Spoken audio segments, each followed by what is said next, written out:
अंधाधुंध पढ़ रहे हो और नहीं पता कि मैं पढ़ के क्या करूँगा, कैरियर में क्या करना है कुछ नहीं पता, तो ये वीडियो आपके लिए लीजिए और बेल के आइकन पे क्लिक कर लीजिए। काम की बात बताता हूँ, लेकिन उससे पहले मेरा आपसे एक क्वेश्चन है। वो क्वेश्चन का जवाब आपने अभी नहीं देना, बल्कि वो क्वेश्चन खुद सोचना है, अपने दिल में सोचना है और अपने आप को वो जवाब देना है।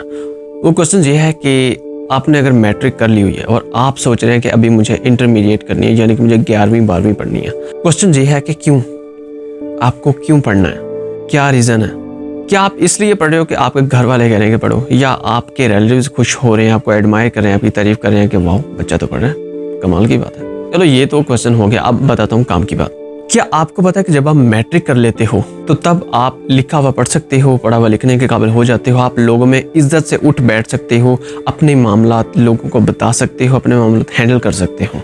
एजुकेशन सिर्फ मैट्रिक तक होती है, मतलब अगर आपने मैट्रिक कर ली तो आपने एजुकेशन कर ली, और अब आप मैट्रिक के बाद पढ़ना चाहते हो तो उसका मतलब यह है कि आप पढ़ना नहीं चाहते, काम करना चाहते हो। और मैट्रिक के बाद की एजुकेशन को कभी भी एजुकेशन मत समझना, बल्कि काम समझना, और काम समझोगे तो अपने कैरियर में कामयाब रहोगे, वरना कामयाब नहीं रह पाओगे। जैसे ही आपने मैट्रिक कर ली, अब आपको बैठ के सोचना है कि आपको क्या करना है। आपको डॉक्टर बनना है, आपको टीचर बनना है, अपने फोर्सेस ज्वाइन करनी है, या आपने बिजनेस करना है, या कोई भी ऐसी जॉब जो आपके लिए पसंदीदा हो आपने वो करनी है। जब तक इस क्वेश्चन का आंसर आपको मिल नहीं ना जाता, आपने इस चीज़ के बारे में सोचना नहीं छोड़ना और एजुकेशन आगे स्टार्ट नहीं करनी।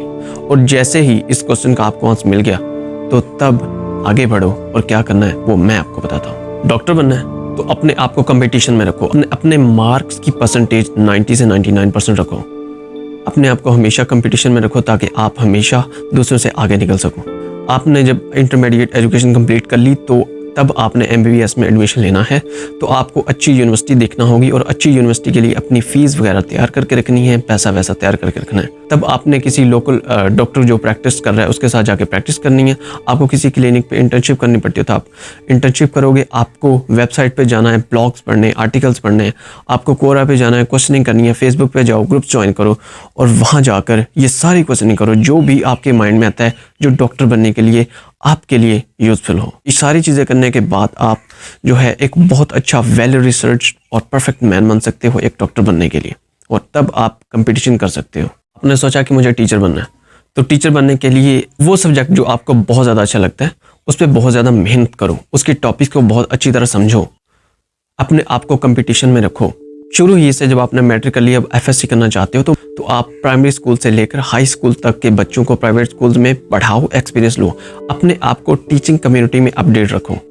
कहाँ से जॉब्स आ रही हैं, कौन सी जॉब्स आ रही हैं, तैयारी कैसे करनी है, कौन कौन सी बुक्स इंपॉर्टेंट हैं, उन बुक्स को लो और प्रेपरेशन स्टार्ट कर दो। जॉब्स आ जाती हैं, आपको सारे टैक्टिक्स पता हों कि कैसे कैसे मैंने अप्लाई करना है, किस तरह मैं ज़्यादा इफेक्टिव तैयारी कर सकता हूँ, वो करो और जाके कम्पीट करो। फोर्सेज में जाना है तो देखो कि कौन कौन सी वैकेंसीज आ रही हैं, कहाँ से वैकेंसीज आ रही हैं, तैयारी कैसे करनी है, कौन सी वेबसाइट से तैयारी हो सकती है, कौन सी बुक्स से तैयारी हो सकती है, क्या क्या क्वालिफिकेशन चाहिए, ये सारी चीज़ें रेडी रखो और तैयारी स्टार्ट कर दो। और अगर आपको बिजनेस करना है तो रिक्वायर्ड एजुकेशन लो। अगर आपको लोकल बिजनेस करना है तो लोकल मार्केट्स में घुसो, जाके इन्फॉर्मेशन लो, जो भी बिजनेस आपको पसंद हो उसमें as a labourer, as a helper. अगर इंटर्नशिप चल रही है तो बहुत बेहतर है, इंटर्नशिप लो जाके और सारी इन्फॉर्मेशन ग्रैब करो।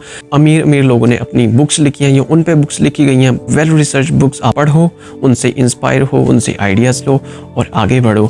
और अगर आपको कोई टेक्निकल जो कि आजकल नए बिजनेस आ रहे हैं वो करने, तो अपने आप को उस लेवल तक एजुकेट करके रखो, अपने आप को बिज़नेस की कम्युनिटी में अपडेट करके रखो। और जैसे ही अपॉर्चुनिटीज़ आती हैं और जैसे ही आपको पता लगता है कि ये बिज़नेस बहुत अच्छा जा रहा है और फ्यूचर में ये बहुत अच्छा करने वाला है, तो उस बिज़नेस को स्टार्ट करो। एक बहुत ही इंपॉर्टेंट बात बताना चाहता हूँ कि ये जो सारी चीज़ें ऐसे ही नहीं हो जाएंगी, आपको टाइम मैनेजमेंट आना चाहिए। आप ये ना हो कि एक काम करने लगो तो दूसरा काम करना छोड़ दो, ऐसा नहीं। टाइम मैनेजमेंट करनी है, हर काम को उसके टाइम पे मैनेज करना है और हर रोज़ करते ही जाना है। थोड़ी थोड़ी मेहनत, 1% अपडेशन अपने आप में लाते ही जाना है। और व्हाट इज़ टाइम मैनेजमेंट, ये आप गूगल कर लो या फिर इस पर मैं एक नई वीडियो बना दूंगा अगर आपको ये वीडियो चाहिए। अब सिनेरियो 1 है, आपने इन सारी चीज़ों को फॉलो किया, अपने कैरियर पे मेहनत की, और जब आपने 16 पास कर ली, यानी कि आपने 16 स्टैंडर्ड तक एजुकेशन हासिल कर ली, अब आपके पास बहुत सारी अपॉर्चुनिटीज़ होंगी और बहुत सारे मौके होंगे। आप एक वेल सेटल्ड पर्सन होंगे और आप रूटीन लेवल का वर्क करके ही पैसा कमा सकोगे। सिनेरियो 2, आप एजुकेशन हासिल करते गए, आपने नहीं सोचा कि मुझे आगे क्या करना है, आपने कोई प्रिपरेशन नहीं की, आपने कोई कंपटीशन नहीं किया, कोई सर्च नहीं की, आपको ये पता ही नहीं था कि करना क्या। तो अब आपने 16 कर ली और आपको ये नहीं पता होगा कि अब मैं क्या करूं। आपने एमफिल कर लिया, आपको नहीं पता होगा कि मैं क्या करूं। बस जैसे कोई अपॉर्चुनिटीज़ आती जाएंगी, आप अप्लाई तो करोगे लेकिन आप कामयाब नहीं हो पा रहे होगे। फिर आपको सिफारिशें लगवानी पड़ेंगी, आपको पैसा देना पड़ेगा और फिर आप बैठोगे अपनी गवर्नमेंट को कोसोगे। और ये तो हमें भी पता है कि पाकिस्तान की गवर्नमेंट कैसी है, कितनी ज़्यादा अपॉर्चुनिटीज़ होती हैं एक इंसान के लिए। हाँ, जो बंदा कंपटीशन में हो उसके लिए अपॉर्चुनिटीज़ होती हैं, उसके लिए अपने आप को रेडी करना होगा। और फिर आप सोचोगे कि अब मुझे बाहर जाना है, अब मैं पाकिस्तान में मैं कुछ कमा नहीं सकता, तो बाहर जाकर छोटा मोटा काम कर लूँगा तो काफ़ी पैसे कमा लूँगा। फिर ये तब हो जाता है जब आपके पास बहुत सारा पैसा हो। तो अब क्या करना है, सब्सक्राइब कर लें। वैसे मुझे उम्मीद है कि आपने सब्सक्राइब कर लिया होगा, लेकिन फिर भी आपने नहीं किया तो आप कर लें और साथ में जो बेल वाला आइकन है उसे लाजमी क्लिक कर लें। तो मिलते हैं नेक्स्ट वीडियो में। Till then keep learning.